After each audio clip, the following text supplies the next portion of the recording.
લાલ કિલ્લા પાસે બ્લાસ્ટ થયો અને તેને લઈને હવે તપાસ થઈ રહી છે। આખા દેશમાં દરેક રાજ્યમાં અત્યારે તપાસ થઈ રહી છે। પાટનગર ગાંધીનગરમાં પણ પોલીસ દ્વારા જે ભીડભાડવાળી જગ્યાઓ છે કે પછી બસ સ્ટેશન છે, તમામે તમામ જગ્યાએ અત્યારે ચેકિંગ થઈ રહ્યું છે। શું છે વધુ જાણકારી?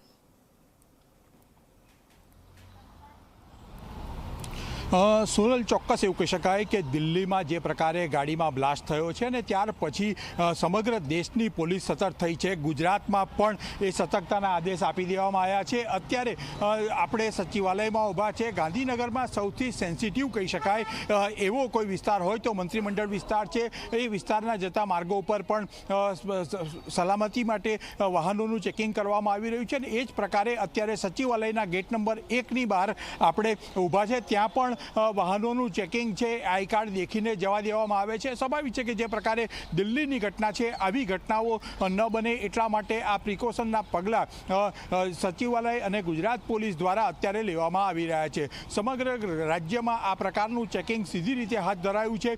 જે પણ ગાડી કે વ્યક્તિ શંકાસ્પદ લાગે ત્યારે તેની ચકાસણી કરવામાં આવે છે। ક્યાંક ને ક્યાંક એવી ગાડીઓ અત્યારે તો સચિવાલયમાં જે રૂટિંગમાં લોકો આવતા હોય એ પ્રકારની ગાડીઓ આવતી હોય છે, ત્યારે તેમના આઈ કાર્ડ દેખીને તેઓને અંદર પ્રવેશ દેવામાં આવે છે અને એટલા માટે આ પ્રકારની સતર્કતા અત્યારે રાખવામાં આવી રહી છે। દિલ્હીમાં જે ઘટના સોનલ બની એ ઘટના પછી ગુજરાતમાં પણ એ પ્રકારે તકેદારીના પગલાંની સૂચના આપી દેવામાં આવી છે। રાજ્યના પોલીસ વડા વિકાસ સહાય દ્વારા ખાસ તકેદારી રાખવા માટેની સૂચના છે અને રાજ્યનું પાટનગર ગાંધીનગર છે અને એટલા જ માટે ખાસ તકેદારી અત્યારે રાખવામાં આવી રહી છે। જી સોનલ અને ચેતન, આપ બંનેનો ખૂબ ખૂબ આભાર તમામ માહિતી આપવા માટે।